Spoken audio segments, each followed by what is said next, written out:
আমার ভাইরা খুবই মনোযোগ। আল্লাহর ওলির দরবারে আসলেন। আল্লাহর ওলিকে যদি আপনি ভালোবাসেন, আল্লাহর ওলিকে ভালোবাসলে আল্লাহর ওলিও আপনাকে ভালোবাসবে। পড়েন সুবহানাল্লাহ। আমার ভাইরা, বাবারা, বন্ধুরা খুব মনোযোগ দিবেন। খাজায়ে খাজগান খাজা গরিবে নওয়াজের দরবারের পাশ দিয়ে একবার একটা হিন্দু যুবক হেঁটে যাচ্ছিল। সে প্রত্যেক দিন দেখতে পায় আল্লাহর ওলি খাজায়ে খাজগান খাজা গরিবে নওয়াজের দরবারে অনেক মানুষ আসে, অনেক মানুষ ওনার দরবারে আসে। হিন্দু যুবক প্রায় সময় দেখতে পেল আল্লাহর ওলির দরবারে কত মানুষের সমাগম, অনেক মানুষ ওনার দরবারে আসে। সে তখন দৌড়ে তার মার কাছে চলে যায়। মাকে গিয়ে বলে, মা, আমি একটা বিষয় জানতে চাই। কি করতে চাই? বলছে, মা, আমি একটা বিষয় জানতে চাই। আমি প্রত্যেক দিন দেখতে পেলাম খাজায়ে খাজগান খাজা গরিবে নওয়াজের দরবারে অনেক মানুষ আসে, অনেক মানুষের সমাগম হয়। ও মা, কেন এত মানুষ আসে, তার কারণটা কি আমি জানতে চাই। পড়েন সুবহানাল্লাহ। মাকে বলছে, মা, আমি জানতে চাই কেন এত মানুষ। তখন মা বলছে, ছেলে আমার, তুমি ছোট মানুষ, বুঝবা না। এটা হলো প্রেম, এটা হলো ভালোবাসা, এটা প্রেমের কানেকশন, প্রেমের খেলা। ও ছেলে আমার, তুমি ছোট মানুষ, তুমি এগুলো বুঝবা না। পড়েন সুবহানাল্লাহ। মা যখন বলল, ছেলে আমার, তুই বুঝবি না, হিন্দু যুবক মানতে রাজি না। সে মাকে ডাক দিয়ে বলছে, মা বলো, কেন এত মানুষ ওনার দরবারে আসে। তখন মা বলছে, এটা হলো প্রেম, এটা হলো ভালোবাসা। ছেলে বলছে, মা, আমিও ওই প্রেম আর ভালোবাসা করতে চাই। পড়েন সুবহানাল্লাহ। হিন্দু যুবক, খেয়াল করবেন, অল্প সময়ের আলোচনা। হিন্দু যুবক বলছে, মা, আমি আল্লাহর ওলির সঙ্গে প্রেম করতে চাই। কি করতে চাই? প্রেম করতে চাই। মা বলল, ঠিক আছে, যাও, আল্লাহর ওলির দরবারে যাইতে হইব প্রেম করা লাগলে। আল্লাহর ওলির দরবারে যাও, গেলে প্রেম করতে পারবা। তখন হিন্দু যুবক আল্লাহর ওলির দরবারে গেল। একদিন, 2 দিন, 3 দিন, 4 দিন গিয়ে আল্লাহর ওলির দরবারে চৌকাঠের সামনে দাঁড়িয়ে থাকে। হঠাৎ একদিন খাজায়ে খাজগান খাজা গরিবে নওয়াজ বলল, যুবক, এদিকে আয়, তুই আমার কাছে আয়। আমি লক্ষ্য করলাম তুই প্রায় সময় আমার চৌকাঠের সামনে দাঁড়িয়ে থাকিস। তোর কারণটা কি? তোর কি উদ্দেশ্য? কেন আসিস? কারণটা কি? হিন্দু যুবক ডাক দিয়ে বলছে, হুজুর, আমি প্রত্যেক দিন লক্ষ্য করলাম আল্লাহর ওলির দরবারে, আপনার দরবারে অনেক মানুষের সমাগম হয়, অনেক মানুষ আপনার দরবারে আসে। এটা নাকি প্রেম, এটা নাকি ভালোবাসা, এটা নাকি প্রেমের খেলা, এটা নাকি প্রেমের কানেকশন। ও হুজুর, আমিও আপনার সঙ্গে প্রেম করতে চাই। পড়েন সুবহানাল্লাহ। আল্লাহর ওলিকে বলছে, হুজুর, আমি আপনার সঙ্গে প্রেম করতে চাই। আল্লাহর ওলি বলল, করো না, আমি তো না করি নাই, করো প্রেম, আমি কি তোমাকে না করছি? করো। আল্লাহর ওলি শর্ত দিলেন, তুমি আমার সঙ্গে প্রেম করতে পারবা, একটা শর্ত রয়েছে। শর্ত হলো, প্রত্যেক দিন সকালবেলা তুমি আমার দরবারে আসতে হবে। আমি যখন দরজ দিব, আমার দরজ শুনতে হবে, ওই অনুযায়ী তোমাকে আমল করতে হবে। পড়েন সুবহানাল্লাহ। হিন্দু যুবক মেনে নিল, কারণ সে প্রেম করতে চায়। কি করতে চায়? জোরে বলেন না, কি করতে চায়? প্রেম করতে চায়। যখন আল্লাহর ওলি শর্ত দিছে, বিনা শর্তে সে মান্য নিছে যে, হুজুর, আপনার কথা মতো আসবো, আমল করব। আমার ভাইয়েরা, বাবারা, বন্ধুরা, হিন্দু যুবক শর্ত মেনে বাড়িতে চলে গেল। যখন পরের দিন সকাল হলো, আল্লাহর ওলির কথা মতো সে সকালবেলা তৈরি হয়ে পাক পবিত্র হয়ে আল্লাহর ওলির দরবারে চলে আসলো। আমার ভাইয়েরা, বাবারা, বন্ধুরা, এমনি ভাবে হিন্দু যুবক একদিন নয়, 2 দিন নয়, আল্লাহর ওলির দরবারে 3 মাস লাগাতার এসেছিল। বলেন সুবহানাল্লাহ। কয় মাস এসেছে? জোরে বলেন না। 3 মাস লাগাতার আসছে। তো যার সঙ্গে প্রেম করতে চায়, তার কাছে যদি 3 মাস আসে, প্রেমটা কি গভীর হবে না কমবে? জোরে বলেন না, গভীর হবে না কমবে? গভীর হইছে। তো আল্লাহর ওলির খেলা বুঝছেন। প্রেম যখন গভীর হইছে, হিন্দু যুবক আল্লাহর ওলির জন্য পাগল হইছে। এমন পাগল হইছে, এক মুহূর্ত আল্লাহর ওলিরে না দেখে থাকতে পারে না। পড়েন সুবহানাল্লাহ। তখন আল্লাহর ওলি পরীক্ষা নিল। দেখবেন, যারা হক্কানি ওলি, যারা হক্কানি মুর্শিদ, যে মুরিদরা ওই আল্লাহর ওলিকে ভালোবাসে বেশি, মোহব্বত দেখায় বেশি, প্রেমের কানেকশন করতে চায়, ওই মুরিদকে পরীক্ষাও নেই বেশি, ঠিক কিনা? আমি কি ভুল বললাম? তো যখন দেখলো হিন্দু যুবক আল্লাহর ওলিকে ভালোবাসতেছে, এক মুহূর্ত না দেখে থাকতে পারে না, পরীক্ষা দিল যে 3 দিন আমার দরবার আসতে পারবে না। পড়েন সুবহানাল্লাহ। 3 দিন আল্লাহর ওলির দরবার আসতে পারবে? আমার ভাইয়েরা, বাবারা, বন্ধুরা, হিন্দু যুবক আল্লাহর ওলির জন্য এত পাগল পারা হয়ে গেল। যখন 3 দিনের শর্ত দিয়েছে, হিন্দু যুবকের মন মানে না, মনে অশান্তি শুরু হয়ে গেছে, মনটা খারাপ হয়ে গেছে। কিরে, আল্লাহর ওলিকে না দেখে আমি একটা মুহূর্ত থাকতে পারি না, আমি কেমনে 3টা দিন কাটাইবো? পড়েন সুবহানাল্লাহ। টেনশনে পড়ে গেছে। তারপর যেহেতু হুজুর আদেশ করছে, মানতে রাজি, মাইনা চলে গেল। যখন পরের দিন সকাল হলো, আবার রওনা দিতেছে আসার জন্য, আবার আল্লাহর দরবারে আসার জন্য। যখন রওনা দিল, ঘর থেকে যখন বের হলো, বাতাসে যেন তাকে ঘরের ভিতরে নিয়ে আসছে। পড়েন সুবহানাল্লাহ। বাতাসে কি করতেছে? যেন তাকে ঘরের দিকে নিয়ে আসছে। তখন হিন্দু যুবক ভাবতে লাগলো, কিরে, প্রতিদিন আল্লাহর ওলির দরবারে যায়, কোনো বাধা আসে না, আজকে বাতাসে কেন আমাকে ঘরের ভিতরে নিয়ে আসছে? কারণটা কি?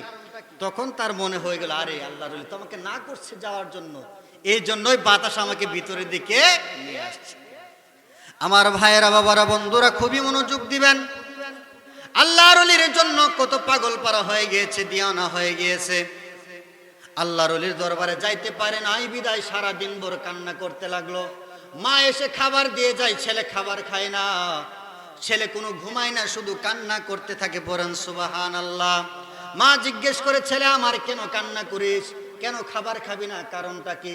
তখন মাকে ডাক দিয়ে বলে, মা, আমি তো আল্লাহর ওলিকে বড় ভালোবাসি, খাজাগান খাজা গরিবে নওয়াজের দরবার থেকে আমাকে আদেশ করেছে 3 দিন যেন ওনার দরবারে আমি না যাই। পড়েন সুবহানাল্লাহ। মাকে বললো, মা আমাকে আদেশ করছে 3 দিন না যাওয়ার জন্য। ও মা, আল্লাহর ওলিকে না দেখে তো আমি এক মুহূর্ত থাকতে পারি না, আমি কিভাবে থাকবো না গিয়ে? এই জন্য আমার মনটা খারাপ, আমার চোখ দিয়ে পানি বের হচ্ছে, আমি কান্না করতেছি। পড়েন সুবহানাল্লাহ। কেমন পাগল হিন্দু যুবক, খেয়াল করবেন। কি যুবক? হিন্দু যুবক, মুসলিম নয়। আল্লাহর ওলিকে কেমন ভালোবাসছে। মাকে বলছে, মা, এর জন্য আমি যাই না। একদিন চলে গেল, হিন্দু যুবক কোনো খাবার খায় নাই, ঘুমায় নাই, সারা দিন ভর কান্না করেছে, সারা রাত্র ভর কান্না করেছে, কোনো ঘুমায় নাই, খায় নাই। পরের দিন যখন হয়ে গেল, মা আবার খাবার নিয়ে এসেছে। খাবার নিয়ে এসে দেখে ছেলে আর কোনো খাবার খায় না। ছেলের এমন অবস্থা হয়ে গিয়েছে, যে ছেলে বসে বসে কান্না করত, শুয়ে শুয়ে কান্না করত, ওই ছেলে এতটাই পাগল পারা হয়ে গেছে, সে গড়াইতে গড়াইতে আল্লাহর ওলির জন্য কান্না করতে লাগলো। এবার পাগল পারা হয়ে গড়াইতে লাগলো। আল্লাহর ওলিকে দেখতে পারে নাই বিদায়, যাইতে পারে নাই বিদায়, আল্লাহর ওলির প্রেমে ভালোবেসে সে কান্না করতে করতে গড়াইতেছে। তখন মা দক্ষিণীর মনে আর সয় না। মায়ের ভালোবাসা কি কম না বেশি? জোরে বলেন না, মায়ের ভালোবাসা কি কম না বেশি? মায়ের মনে আর সইছে না যে আমার ছেলে সে কতটা কষ্ট পাচ্ছে, কান্না করতে করতে গড়াইতেছে। তখন আল্লাহর ওলির দরবারে মা জননী চলে গেল, গিয়ে ডাক দিয়ে বলছে, হুজুর, আপনি আমার ছেলেকে শর্ত দিয়েছেন, আমার ছেলের পরীক্ষা নিচ্ছেন, বলছেন 3 দিন আপনার দরবারে যেন না আসে। ও হুজুর, আমার ছেলে 2 দিন হলো কোনো খাবার খায় না, কোনো ঘুমায় না, আমার ছেলের অবস্থা এতটাই করুন, যদি আপনি আদেশ না করেন আমার ছেলেকে আপনার দরবারে আসার জন্য, মনে হয় আমার ছেলেকে আর আমি পাবো না। পড়েন সুবহানাল্লাহ। মা বলছে, হুজুর, যদি আপনি আদেশ না করেন, মনে হয় আমার ছেলের আর আমি পাবো না, মরে যাবে কান্না করতে করতে। হুজুর ডাক দিয়ে বলছে, মা, আপনার ছেলেকে 3 দিনের সময় দিয়েছি, যেন 3 দিন আমার দরবারে না আসে, মাত্র 2 দিন হলো, আরেকটা দিন যাক না, কি আর হবে? করেন না সুবহানাল্লাহ। বলছে আরেকটা দিন যাক না, পরীক্ষা নিতেছে তো। তখন মা জননী ডাক দিয়ে বলে, হুজুর, যদি আপনি আমার ছেলেকে আসার আদেশ না দেন, আমার ছেলেকে আর আমি জীবিত পাবো না, দয়া করে আপনি আদেশ করেন আমার ছেলে যেন আপনার দরবারে আসে। পড়েন সুবহানাল্লাহ। তখন হুজুর বললে, যাও তোমার ছেলেকে গিয়ে বলো দরবারে আসার জন্য অনুমতি দেওয়া হলো, পড়েন সুবহানাল্লাহ। মা জননী যখন গিয়ে ছেলেকে বলল, হিন্দু যুবককে বলল যে হুজুর তোমাকে আদেশ করছে হুজুরের দরবারে যাওয়ার জন্য, হিন্দু যুবকের আর চোখে মুখে পানি নাই। হিন্দু যুবকের মনে এতটাই খুশি, এতটাই সে আনন্দিত হয়ে গিয়েছে, এমন দৌড় দিয়েছে, সামনে কি গর্ত আছে নাকি ওইটাও তার খেয়াল নাই, সামনে কি গাছ আছে নাকি দেওয়াল আছে ওই দিকেও তার খেয়াল নাই, এমন এক দৌড় দিয়েছে আল্লাহর ওলির ভালোবাসা নিয়ে, এক দৌড়ে আল্লাহর ওলির দরবারে চলে গিয়েছে, বলেন সুবহানাল্লাহ। গিয়ে দরবারের সামনে দাঁড়ায় আছে, তো আল্লাহর ওলি খাজা গরিবে নওয়াজ, তিনি এমন একটা ভাব নিতেছে তারা দেখেও দেখে না, পড়েন না সুবহানাল্লাহ। মুরিদকে, হিন্দু যুবককে দেখতেছে কিন্তু চৌকাঠের সামনে দাঁড়িয়ে আছে, কিন্তু এমন একটা ভাব নিতেছে যেন দেখেও দেখে না। হিন্দু যুবক মন খারাপ করে কাকতি মিনতি নিয়ে দরজার সামনে দাঁড়ায় আছে। তখন আল্লাহর ওলি উনার দরজ শেষ হয়ে গেল, দরজ শেষ হওয়ার পরে হিন্দু যুবককে ডাক দিয়ে আনছে কাছে। ডাক দিয়ে আনার পরে হিন্দু যুবক বলছে, হুজুর আপনি আমারে কি পরীক্ষা দিলেন? হুজুর আপনাকে আমি এতটা ভালোবাসি, আপনাকে আমি এতটা মহব্বত করি, আপনাকে যদি আমি একটা নজর না দেখি আমার মন সয় না, আমি থাকতে পারি না। হুজুর আপনি আমাকে কি শর্ত দিলেন 3 দিন আপনার দরবারে না আসার জন্য? যদি এই শর্ত না দিয়ে, এই পরীক্ষা না দিয়ে আমার কলিজাটা ছিঁড়ে আপনি নিয়ে নিতেন, তারপর আমার কোনো দুঃখ থাকতো না, পড়েন সুবহানাল্লাহ। কেমন ভালোবাসা, খেয়াল করবেন। বলছে যদি কলিজা ছিঁড়ে নিয়ে যেতেন আমার এত কষ্ট হতো না, আপনার দরবারে আসতে পারি নাই বিদে যে কষ্ট আমার হইছে, যদি কলিজা ছিঁড়ে নিতেন এত কষ্ট হইতো না।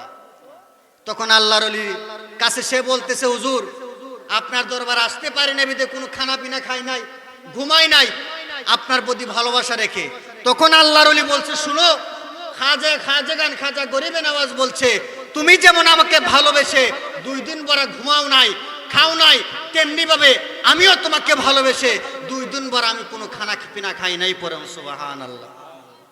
আমি প্রথম বলছিলাম যদি আল্লাহর ওলিকে ভালোবাসেন আল্লাহর ওলি আপনাকে ভালোবাসবে। তো দেখেন এই ঘটনাটা, এক্সাম্পলটা আপনাদেরকে কেন দিলাম। আল্লাহর ওলিকে যদি আপনি ভালোবাসেন আল্লাহর ওলিও আপনাকে ভালোবাসবে। পীরের দরবারে আসলেন, পীরকে মহব্বত করলেন না, পীর আপনাকে কোন আমলের কথা বলে ওই আমল ফলো করলেন না, আমল করলেন না, এটাকে পীর মুরিদি বলে না। আপনার মুর্শিদ কোন আমল করে আপনাকে কোন নির্দেশ দিচ্ছে ওই নির্দেশগুলো শুনে মহব্বতের সহিত কাজ করতে হবে, তাহলে আপনি আল্লাহওয়ালা হতে পারবেন। কথা বলেন ঠিক কিনা? আমি কি ভুল বললাম? আল্লাহর ওলিকে ভালোবাসার মতো ভালোবাসতে হবে। বললাম হাদিস শরীফের মধ্যে রয়েছে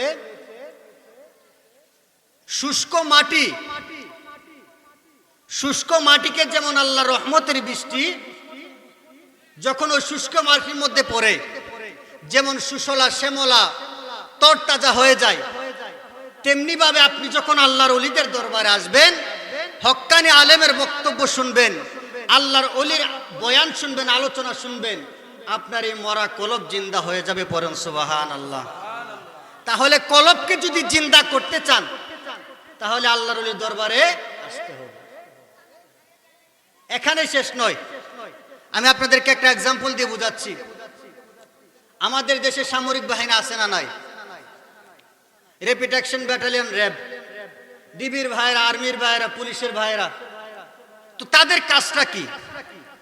দেখবেন আমাদের সমাজের মধ্যে, আমাদের দেশের মধ্যে যারা চাঁদাবাজি করে, রংবাজি করে, চুরি করে, ডাকাতি করে, নির্যাতন করে, দেশের সংস্কার নষ্ট করে, ওই খারাপ লোকদেরকে ধরে হাজতের মধ্যে ঢুকায়, ঠিক কিনা? হাজতের মধ্যে ঢুকিয়ে তাদেরকে বিভিন্ন থেরাপি দেয়, মারধর করে, টর্চার করে, বিভিন্নভাবে শাস্তি দেয়। লক্ষ্যটা কি? যেন তারা এই যে রংবাজি, চাঁদাবাজি, চুরি, ডাকাতি, খারাপ কাজ রয়েছে ওই কাজগুলো যেন ছেড়ে দেয়, তারা যেন ভালো হয়ে যায়। তো আপনাদের কাছে আমার প্রশ্ন, এত মানুষকে যে হাজতের মধ্যে ঢুকাইলো, এত থেরাপি দিতেছে, এত মারধর করতেছে, টর্চার করতেছে, ওই লোকগুলো কি কোনোদিন ভালো হয়েছে? যে চোর তার শাস্তি দিছে, জেলখানা থেকে বের হয়ে এসে ভালো হয়ে গেছে, এমন কোন প্রমাণ আছে? জোরে বলেন না, আছে? নাই। কিন্তু আমার ভাইয়েরা, এমন অনেক চাঁদাবাজ, এমন অনেক রংবাজ, এমন অনেক চোর, অনেক ডাকাত, গাঁজাখোর, মদখুর, ইয়াবাখুর আল্লাহর ওলিদের দরবারে এসে আল্লাহর ওলির নেক ফয়েজ তাওয়াজ্জুর মাধ্যমে আমার আল্লাহর দয়ায় মুহূর্তের মধ্যে আল্লাহর ওলি হয়েছে, পড়েন সুবহানাল্লাহ। আমি কি মিথ্যা বললাম? আমি কি মিথ্যা বলছি? আরে এমন অনেক পাপী আছে জীবনে ভালো কাজ করে নাই, জীবনে কি করে নাই, কিন্তু আল্লাহর ওলির দরবারে এসে তার এত মহব্বত এসেছে আমার আল্লাহর প্রতি, আমার আল্লাহর দয়া হয়ে গেছে, পাপীকে আল্লাহ কবুল করে নিয়েছে, পড়েন সুবহানাল্লাহ। মুহূর্তের মধ্যে আল্লাহর প্রিয় বান্দা হয়ে গেছে। একটু দুরূদ শরীফ পড়ি, আল্লাহুম্মা সাল্লি আলা সাইয়্যিদিনা মাওলানা আদওয়ালা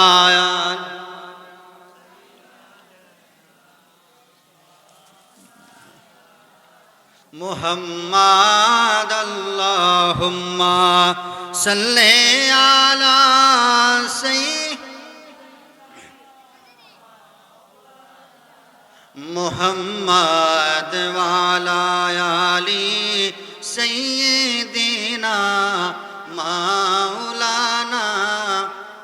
জিকির করেন আল্লাহ আল্লাহ আল্লাহ আল্লাহ, মহব্বতে আল্লাহ আল্লাহ, আওয়াজ দিয়ে আল্লাহ আল্লাহ আল্লাহ আল্লাহ আল্লাহ আল্লাহ আল্লাহ। আই মোহাম্মদ কমলি ওয়ালা, আই রে আমার বুকে আওয়াই আল্লাহ আল্লাহ। আই মোহাম্মদ মদিনা ওয়ালা, আই রে আমার বুকে আওয়াই আল্লাহ আল্লাহ, মহব্বতে আল্লাহ আল্লাহ আল্লাহ আল্লাহ।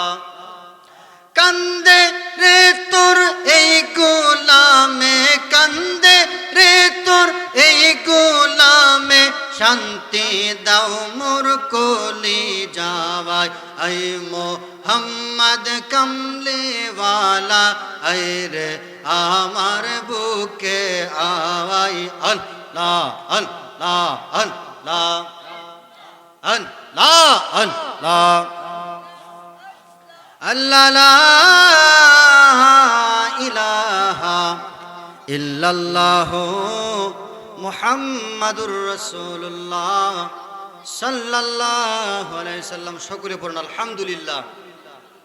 তো যে বিষয়টা আপনাদেরকে বুঝাতে চাইছিলাম, আল্লাহর ওলির দরবারে আসলেই হবে না, এসে কাজও করতে হবে। আল্লাহর ওলিকে মহব্বত করতে হবে। যদি মহব্বত করেন আল্লাহর ওলি আপনাকে মহব্বত করবে। আর যে মুরিদকে আল্লাহর ওলি ভালোবাসে সে আর সাধারণ থাকে না, অসাধারণ হয়ে যায়। আল্লাহর ওলি হতে বেশি সময় লাগে না। এখন আজকে আপনারা রুদারপুরে আসছেন, অনেকে আপনাদেরকে ভণ্ড বলে, বলে না? আমরা আসলাম এখানে, আমাদেরকে অনেকে ভণ্ড বলে। তো যারা যাই বলুক, এখানে আমরা কি পাই এটা আমরা জানি, ঠিক না? জোরে বলেন না। মানুষে ভণ্ড বলবে, আরে বাতিলরা আমাদেরকে ভণ্ড বলবে, কিন্তু আমরা আল্লাহর ওলির দরবারে এসে কি পাই এটা আমরা জানি, ঠিক না? আল্লাহর ওলির দরবারে আসলে সাধারণ মানুষ অসাধারণ হয়ে যায়, গুনাহগার বান্দা আল্লাহর ওলি হয়ে যায়। এটা আমরা জানি, বুঝি, আমরা এসে শান্তি পাই, এই জন্য আল্লাহর ওলির দরবারে আসে। কথা বলেন ঠিক কিনা? তো আল্লাহর ওলির দরবারে আসলে আমাদেরকে ভণ্ড বলে। তাদের বিরুদ্ধে একজন শায়ের রুদারপুড্ডা দরবার শরীফের সামনে লিখছে, আমি আপনাদেরকে সুরের মাধ্যমে বলছি। ওরে কে যাও রে ভাই রুদারপুড্ডা মুজাফফরিয়া দরবারে, আমায় লইয়া যাও না রে। কে যাও রে ভাই রুদারপুড্ডা লাহিন্দিসার দরবারে, আমায় লইয়া যাও না রে। ওরে রুদারপুড্ডা গেলে মানুষ ভণ্ড আমায় কয়, আমারও তো মাটির শরীর কেমনে তো সয়, ঠিক কিনা? রুদারপুড্ডা গেলে মানুষ ভণ্ড আমায় কয়, আমারও তো মাটির শরীর কেমনে তো সয়। ও ভাই, কেউ বুঝে না মনের জ্বালা আমার পুরা অন্তরে, আমাই লইয়া যাও না রে পাক দরবারে আমাই লইয়া যাও না রে কে যাও রে বাইরুদার পুড্ডা মুজাফফরিয়া দরবারে আমাই লইয়া যাও না রে পাক দরবারে আমাই লইয়া যাও না রে আমি তো ভাই গরিব মানুষ টাকা করি নাই রেলগাড়িতে উঠলে টিকিট দেখতে চাই আমি তো ভাই গরিব মানুষ টাকা করি নাই রেলগাড়িতে উঠলে টিকিট দেখতে চাই অবশেষে গোলাম বলে দেখায়া ফালাই দে রে আমাই লইয়া যাও না রে পাক দরবারে আমাই লইয়া যাও না রে কে যাও রে বাইরুদার পুড্ডা বাদশা শাহর দরবারে কে যাও রে বাইরুদার পুড্ডা লাহিন্দিশার দরবারে আমাই লইয়া যাও না রে পাক দরবারে আমাই লইয়া যাও না রে পড়েন সুবহানাল্লাহ। ভাল লাগছে নি? ভাল লাগছে কিনা? আমাদেরকে অনেকে ভণ্ড বলে, তো যারা ভণ্ড বলে তাদের ব্যাপার, আমরা কি পাই এটা আমরা জানি। আল্লাহ পাক রব্বুল আলামিন আমাদের সবাইকে আল্লাহর ওলির নেক ফয়েজ তাওয়াজ্জুর মাধ্যমে আমাদের মরা কলবকে জিন্দা করে দেখ, সকলে বলেন আমিন। আমরা যারা এখানে এসেছি আল্লাহ পাক রব্বুল আলামিন যেন আমাদের কাউকে খালি হাতে যেন না ফিরাই। আল্লাহ পাক রব্বুল আলামিন যেন আমাদের সিনাটাকে আল্লাহর মহব্বতের নূরে, রাসূলের মহব্বতের নূরে, আল্লাহর ওলিদের মহব্বতের নূরে ভরপুর করে দে, পড়েন আমিন। আমি আর বাড়ছি না, শেষ একটা কথা বলে দিচ্ছি। যতটুকু আলোচনা করেছি ভুল বেয়াদবি ক্ষমা করবেন, সকলে আমল করার চেষ্টা করবেন। আল্লাহ পাক রব্বুল আলামিন আমাদের সবাইকে কবুল করুক, বলেন আমিন। আর আমার পরিচয়টা একটু ছোট্ট করে দিয়ে দিচ্ছি। এটা আমার মহান মুর্শিদ কেবলার দরবার। আমার মহান মুর্শিদ কেবলা আমার সম্পর্কে আমার নানা শ্বশুর হয়। আমার সম্পর্কে কি হয়? নানা শ্বশুর হয়। ওনার কাছে আমি বায়াত গ্রহণ করেছি। উনি আমার কাছে মনে হয় নিঃসন্দেহে আল্লাহর ওলি, ঠিক কিনা? আপনাদের কোনো সন্দেহ আছে? আমার কাছে মনে হয় নিঃসন্দেহে আল্লাহর ওলি। তো মনে হয়েছে হওয়া যায়, মহব্বত নিয়ে হয়ে গেলাম। সকলে আমার জন্য দোয়া করবেন, আমার মহান মুর্শিদ কেবলার জন্য দোয়া করবেন। আল্লাহ পাক যেন আমিও ইল্লাল্লাহু মুহাম্মাদুর রাসূলুল্লাহ সাল্লাল্লাহু আলাইহি ওয়াসাল্লাম। সামনে উপস্থিত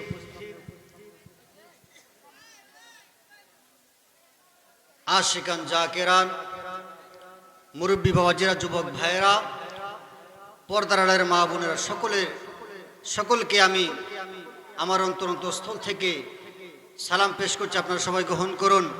আসসালামু আলাইকুম ওয়া রাহমাতুল্লাহি ওয়া বারাকাতুহু। আপনারা সকলে আমার সালামের জবাব দেন না। আপনারা কি আমার সাথে রাগ করছেন? রাগ করছেন? আমি আবারও সালাম দিচ্ছি, সবাই মুহাব্বতের সাথে জবাব দিবেন। আসসালামু আলাইকুম ওয়া রাহমাতুল্লাহি ওয়া বারাকাতুহু। আমরা মাহফিলে আসতে পেরে খুশি নাকি বেজার? আর উচ্চ আওয়াজে পড়ে খুশি নাকি বেজার? মাহফিলে আসলে আমাদের লাভ না ক্ষতি? উচ্চ আওয়াজে পড়ে লাভ না ক্ষতি? কেমন মাওলানা अर्श हक है मसनदी रिफ़अत रसूलुल्लाह के देखने है हश्र में इज़्ज़त रसूलुल्लाह के। अर्श हक है मसनद रिफ़अत रसूलुल्लाह। नूर मोहम्मद सल्लल्लाहु, नूर मोहम्मद सल्लल्लाहु, ला इलाहा इल्लल्लाह, ला इलाहा, जोरे जोरे ला इलाहा।